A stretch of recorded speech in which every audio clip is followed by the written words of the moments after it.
Hello, we are back with another film review, and I'm making this quick because I turned my fan off just to do this review.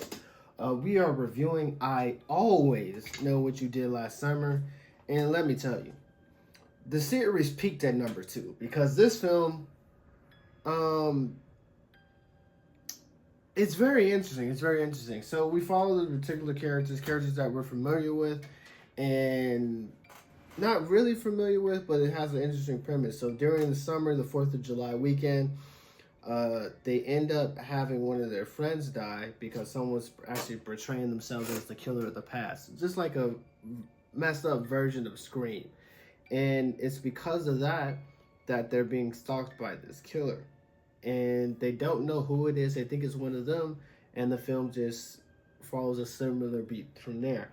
Now, what I don't like about this film, and I think was why it's controversial and why it's rated the way it is that it does something very unique with the franchise.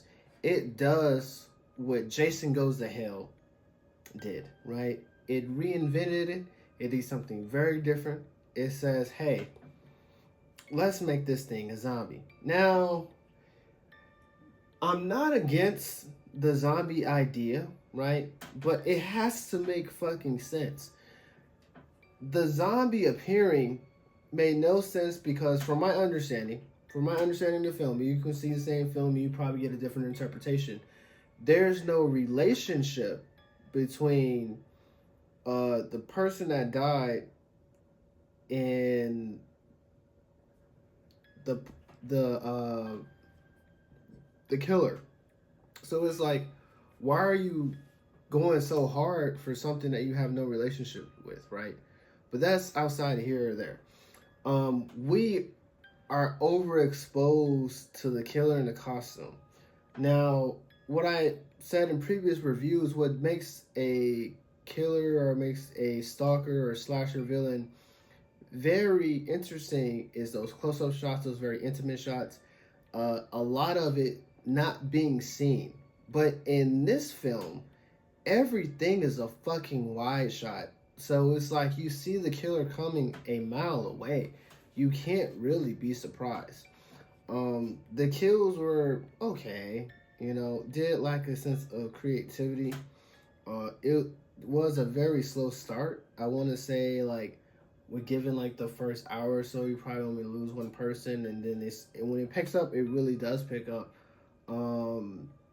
It doesn't feel like it belongs at all. And I can see why they stopped making the films after this. This looks like it was straight to DVD. And also, I'm so glad I remembered. The fucking hook. The hook is the worst. It is rubber. It is rubber. Like, there's no suspension of disbelief. Like, the budget can be what the budget gonna be. Right? The budget can be what the budget gonna be. But you have to invest in a convincing hook. This is essentially the murder weapon. This is what the killer is known for, right? Invest in it. And it was a piece of mess. It was sloppy. Dull. Didn't even shine a little bit. It was literally a hunk of bullshit. I'm very disappointed. Very disappointed.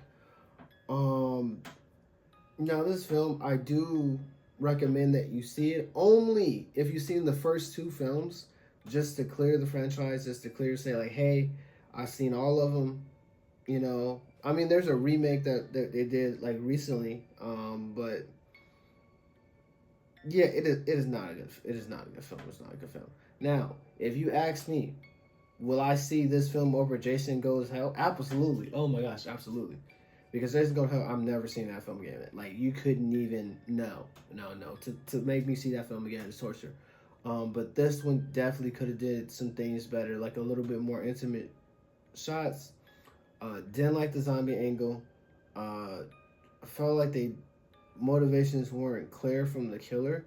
I do get it that it is mysterious a little bit. But yeah, maybe the plot or the point of the story is lost on me.